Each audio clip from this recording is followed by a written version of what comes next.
Some tragedies echo. Some haunt the corners of a community for years. But this one feels carved into the pavement of a quiet park in Sanford, Florida. On November 11, 2022, 18-year-old Kaylin Fiengo, pregnant with her first child, was found slumped in her car, engine still running. An ultrasound photo beside her. A life beginning and a life ending in the same moment. What she didn't know was that the man she trusted was already plotting against both of them. Kaylin Fiengo wasn't just a name in a headline. She was vibrant, hopeful, and on the cusp of a life she was excited to build. At 18, she was navigating that fragile space between adolescence and adulthood.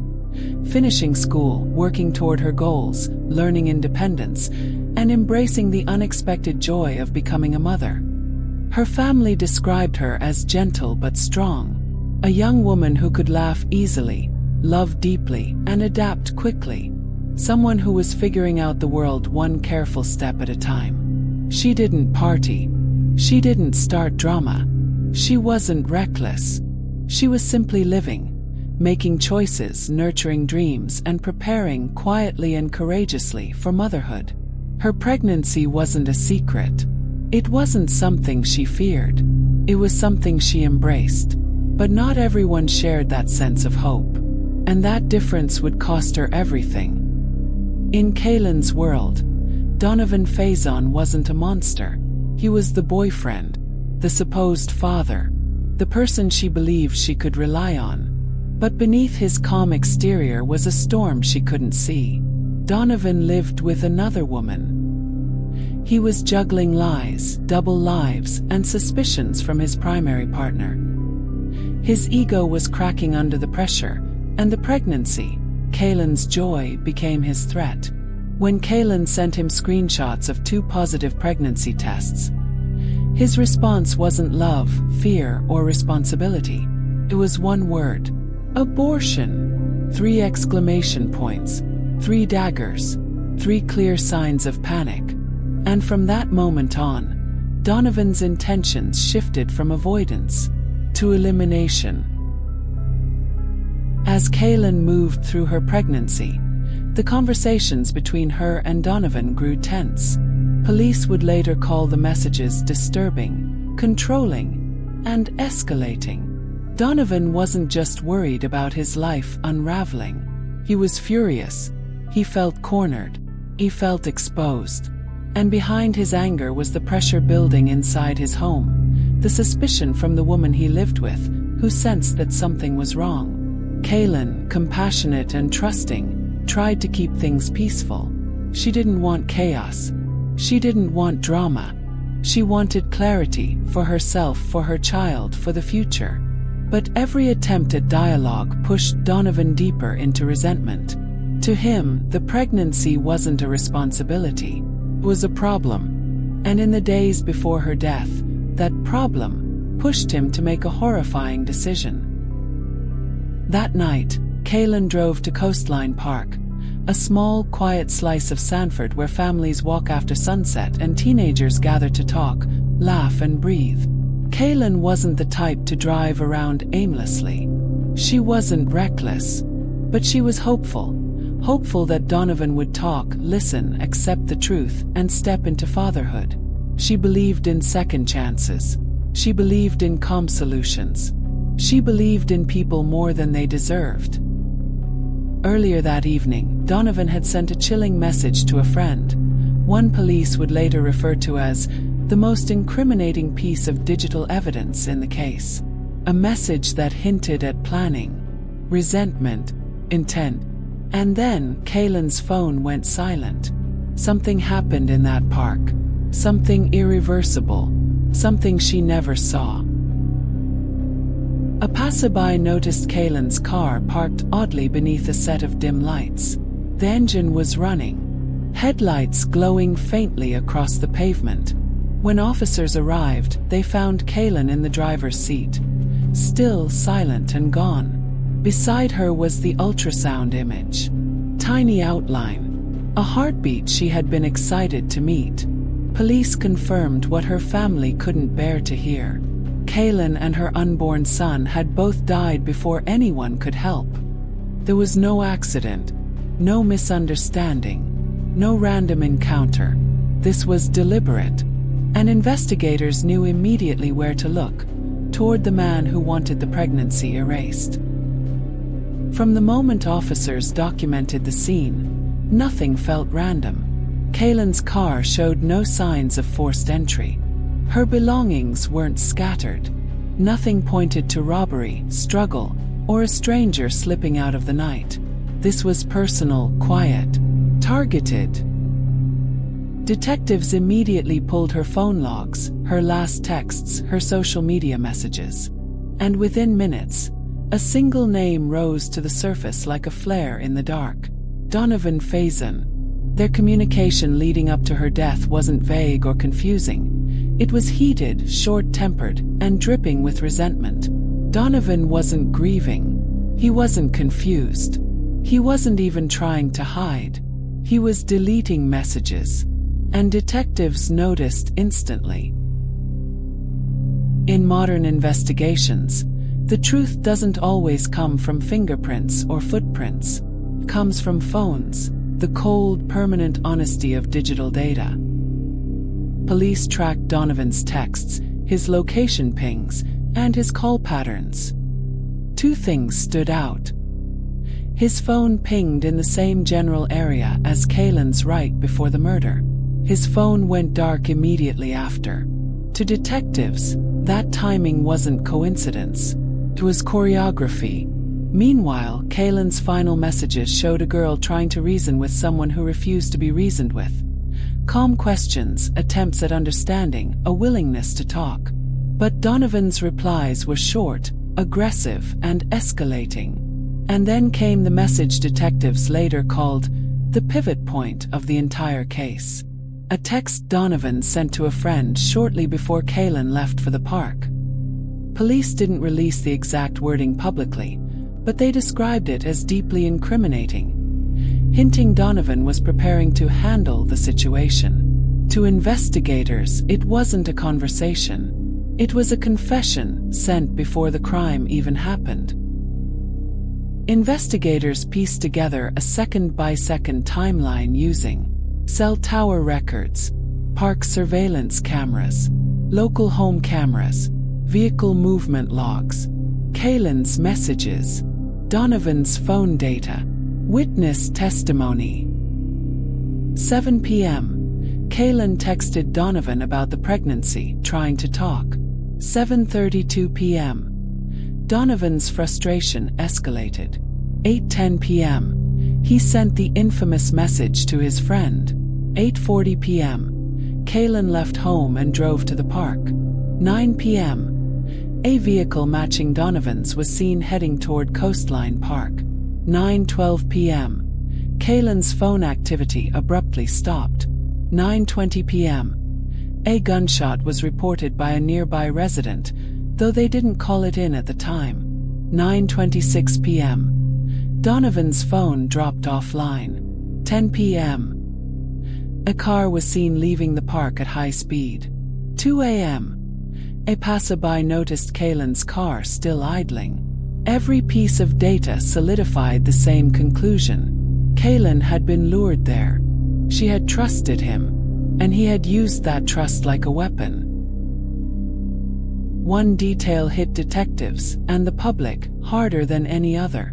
Kaylin's ultrasound photo sat in the center console, not hidden, as if she wanted the world to know that she wasn't alone. That what happened to her happened to both of them. That her unborn son mattered. It was evidence. It was symbolism. It was heartbreak. That single image became the emotional anchor of the case, passed from detective to detective, mentioned in interviews, referenced in court documents. Kaylin had been planning a future. Someone else had decided she wouldn't have one. Detectives brought Donovan in for questioning. He wasn't grieving. He wasn't frantic. He wasn't horrified. He was irritated. He denied being at the park, but his car's movement contradicted him. He claimed he hadn't spoken to Kaylin that night, but the texts contradicted him. He said he didn't know she was pregnant, but screenshots from his own phone contradicted him. His story changed so many times that detectives couldn't even write fast enough to keep up. What he didn't know was that they already had enough data to map his exact path. Every lie tightened the noose. When investigators obtained the search warrant for Donovan's phone backup, they found a recovered message he thought he deleted. Text sent to a friend, minutes before Kaylin went to the park. A message dripping with anger and intent. A message prosecutors later described in court as the clearest premeditation signal in the entire case. Detectives stopped calling it a disappearance, stopped calling it a shooting, stopped calling it suspicious. They began calling it what it was: a targeted murder of a young woman and her unborn child. And now, the investigation shifted from gathering evidence to building the case that would put him away. Once detectives secured the digital message Donovan had tried to erase, the one that signaled planning, intent, and rage, everything accelerated. Search warrants expanded. Phone extractions deepened. Physical evidence was re-examined under the new lens of premeditation. Within days, the Sanford Police Department had enough to move forward. Donovan Faison was arrested.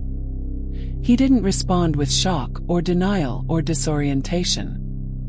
He responded with irritation, as if this was an inconvenience, not a murder investigation. He claimed he wasn't there. He claimed he didn't know she was pregnant. He claimed she was setting him up. But investigators had his location pings. They had his messages. They had witness accounts. They had the incriminating text to his friend. Most damning of all, they had the motive.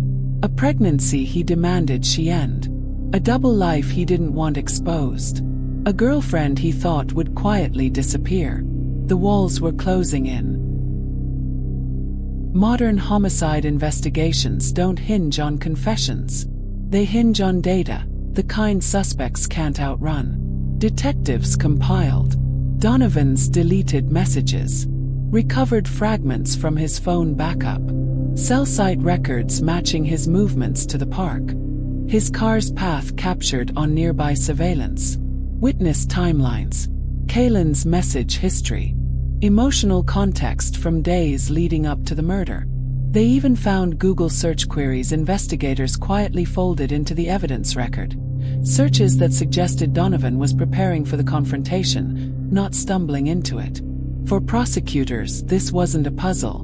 It was a pattern. A narrative told not in words, but in timestamps. Every shred of data pointed in the same direction. Kaylin didn't choose that park. She was lured there. And Donovan intended to end the pregnancy and her life in the same moment. When the trial opened, the atmosphere was electric, heavy, tense, unblinking. The prosecution laid everything out with surgical clarity. The pregnancy Donovan didn't want. His anger at being caught between two women. His abortion message.